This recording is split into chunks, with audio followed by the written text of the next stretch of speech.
नमस्कार, मैं हूं पल्लवी अग्रहरी। आप देख रहे हैं स्टार भारत। तो चलिए शुरू करते हैं उत्तराखंड की प्रमुख खबरों की ओर।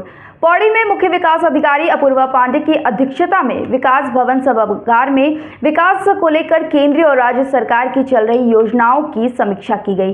बैठक में वार्षिक और मासिक लक्ष्य को लेकर समीक्षा के साथ आगामी कार्य योजना पर चर्चा की गई। बताया कि संबंधित विभागों के साथ समन्वय स्थापित करते हुए इस दौरान प्रत्येक विकास खंड में एक मॉडल गांव का विकास करने के निर्देश सीडीओ द्वारा दिए गए। बैठक में जनपद के सभी विकास खंड अधिकारियों के साथ साथ संबंधित विभागों के अधिकारी भी मौजूद रहे। भारत सरकार की बहुत सारी योजनाएं ग्रामीण विकास विभाग की चल रही हैं।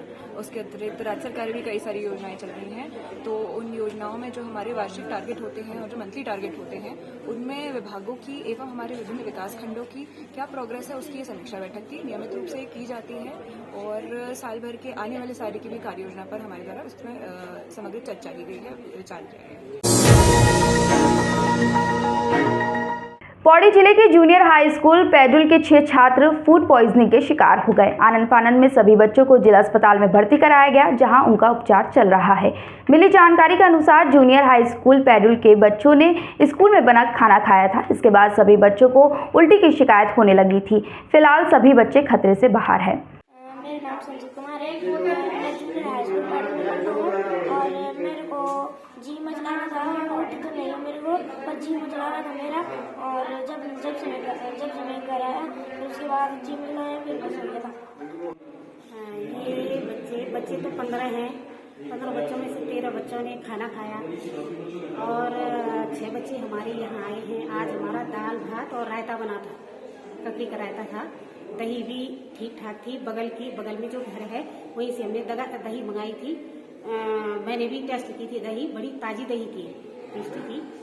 तो उसके बाद 10:30 बजे इन्होंने खाना खा लिया था और 10:30 से 11 बजे तक इन्होंने खेला भी। और उसके बाद हमने पढ़ाई की। 1 बजे छुट्टी हो गई थी, फिर एक घर चले गए। तो 3 बजे आया मेरे फोन। 3 बजे एक गार्जियन का फोन आया कि ये बच्चे उल्टी कर रहे हैं, तो क्या आज क्या खाया, क्या हुआ। उसके बाद जब उनका मेरे फोन आया कि ये बच्चे उल्टी कर रहे हैं, तो मैंने सारे बच्चों से कांटेक्ट किया, सारे बच्चों को पूछा। तो उसके बाद पता चला कि 6 बच्चों को हो रहा है, बाकी बच्चों को नहीं हुआ। गढ़वाल मंडल मुख्यालय के विकास भवन परिसर में गंदगी का ढेर लगा हुआ है। नालियां शराब की खाली बोतलों से भरी हुई है। स्वच्छ भारत अभियान के नाम पर विकास भवन परिसर में केवल खानापूर्ति ही दिखाई दे रही है। मामले में क्लीन हिमालय कैंपेन के संस्थापक हर्षवर्धन चंदोला का कहना है कि पूरे शहर में गंदगी के जगह जगह ढेर देखे जाते हैं। वहीं शहर से सटे जंगल भी इससे अछूत नहीं है। असामाजिक तत्वों द्वारा जंगलों को अय्याशी का अड्डा बना डाला है। कैंपेन के तहत आयोजित कार्यक्रमों में बड़ी मात्रा में शराब की बोतलें भी इकट्ठा हो रही है।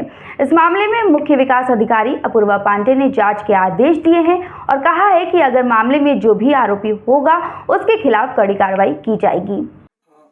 विकास की बात करें तो कूड़े और गंदगी पूरे पौड़ी गढ़वाल पूरे जिले में है।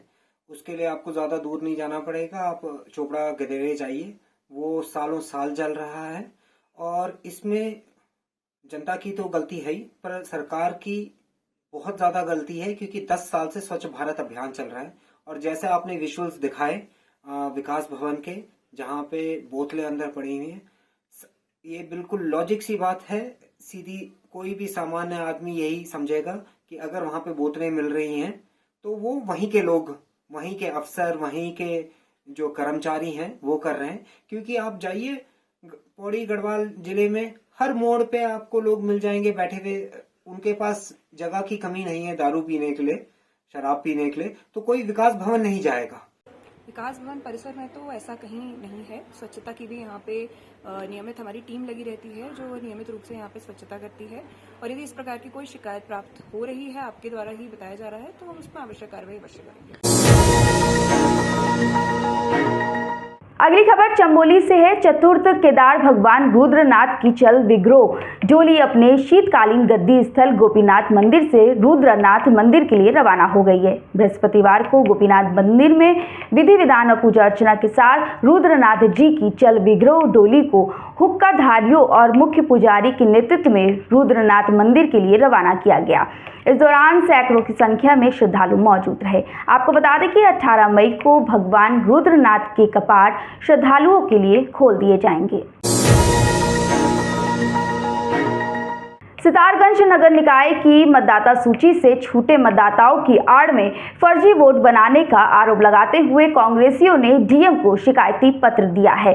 कार्यकर्ताओं का आरोप है कि प्रत्येक वार्ड में करीब 200 ऐसे मतदाताओं का वोट बनाया गया है जिनका आधार कार्ड से बाहर का पता दर्ज है। कार्यकर्ताओं ने ऐसे फर्जी वोटरों पर कानूनी कार्रवाई की मांग की है। बता दें कि गुरुवार को पूर्व पालिका अध्यक्ष हरीश दुबे, जिलानी अंसारी, साहब सिंह समेत कार्यकर्ता एसडीएम कार्यालय पहुंचे थे। कांग्रेस कार्यकर्ताओं ने आरोप लगाया है कि नगर निगम की मतदाता सूची में छूटे मतदाताओं का नाम अंकित करने के लिए पहले 3 मई से 10 मई की तिथि निर्धारित की गई थी, जो बाद में 15 मई तक बढ़ा दी गई। उन्होंने आरोप लगाया कि इस निर्धारित तिथि में विभिन्न वार्डों में सूचना आ रही है कि प्रत्येक वार्ड में अधिकतम 200 फर्जी मतदाताओं के वोट बनाए गए हैं। सरकार द्वारा 3 मई से लेकर पहले 10 मई तक और फिर बाद में उस तिथि को बढ़ाकर 15 मई तक कर दिया गया था। इसमें जो है कि जो मतदाता सूची में जिन मतदाताओं के नाम छूट गए थे, ऐसे मतदाताओं को सूची में अपने नाम अंकित कराने थे। हमारे नगर के अंदर नगर निकाय चुनाव आपको सबको ज्ञात है कि आने वाला है और इन 13 वार्डों के अंदर हमारी जानकारी में आया कि प्रत्येक वार्ड में 150, 200 तक के ऐसे मतदाता सूची में मतदाताओं के नाम अंकित कराए जा रहे हैं, जो एक तो वो स्वयं नहीं आ रहे वहाँ पर, चूँकि स्वयं इसलिए नहीं आ रहे, वो बाहर के लोग हैं, वो फर्जी मतदाता हैं और आसपास के गांव के और यूपी के बहुत सारे मतदाता जो है कि उस सूची में अंकित किए जा रहे हैं। ऐसी हमें सूचनाएं आई थी, जिसको लेकर आज हमने जिलाधिकारी महोदय को एक ज्ञापन उप जिलाधिकारी महोदय के माध्यम से दिया है और इस पर हम कार्रवाई चाहते हैं, इसकी जांच चाहते हैं और फिर भी अगर इस पर कार्रवाई नहीं हुई तो फिर हम उच्च न्यायालय की शरण लेंगे और इसके खिलाफ हम उच्च न्यायालय जाएंगे, ताकि 3 मई से लेकर 15 मई तक जो भी मतदाता सूची में नाम अंकित हुए हैं उनकी जाँच बारीकी से की जाए।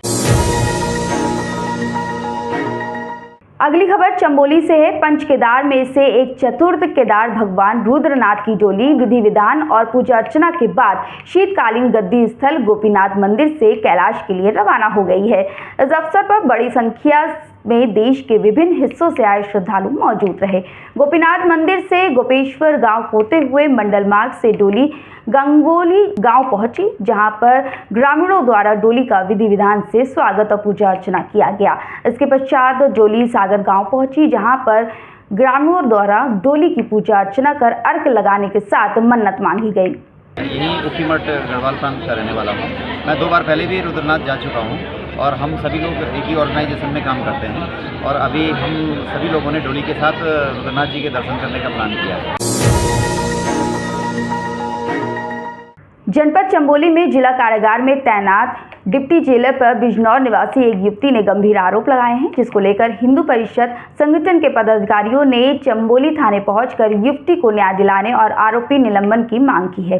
बिजनौर निवासी एक युवती का कहना है कि जेलर लंबे समय से उसके साथ शोषण करता था। बता दें कि इससे पहले भी युवती द्वारा जेलर के खिलाफ हरिद्वार में रिपोर्ट दर्ज कराई जा चुकी है। वहीं डिप्टी जेलर नईम अब्बास का कहना है कि वह युवती को हरिद्वार से जानता है, लंबे समय से उसे वह ब्लैकमेल कर रही है। फिलहाल मामले में पुलिस जांच पड़ताल कर रही है। इसमें अभी बेसिकली एक मामला हमारे संज्ञान में है, जिसमें एक पीड़िता है, एक महिला बिजनौर की रहने वाली, उनकी तरफ से एक तहरीर दी गई है जो हमारे पिछाड़ी जेल चमोली के जेल अधीक्षक हैं उनके खिलाफ की उनके द्वारा उनसे शारीरिक संबंध बनाए गए और फिर जान से मारने की धमकी दी गई। तो पीड़िता के द्वारा कंप्लेंट दी गई है हमारे यहाँ थाने में और उसके आधार पर FIR रजिस्टर्ड की गई है और जो भी आवश्यक लीगल कार्रवाई उसके बाद होगी वो हम लोग करेंगे। आगे की तमाम खबरों को देखने के लिए बने रहे स्टार भारत के साथ।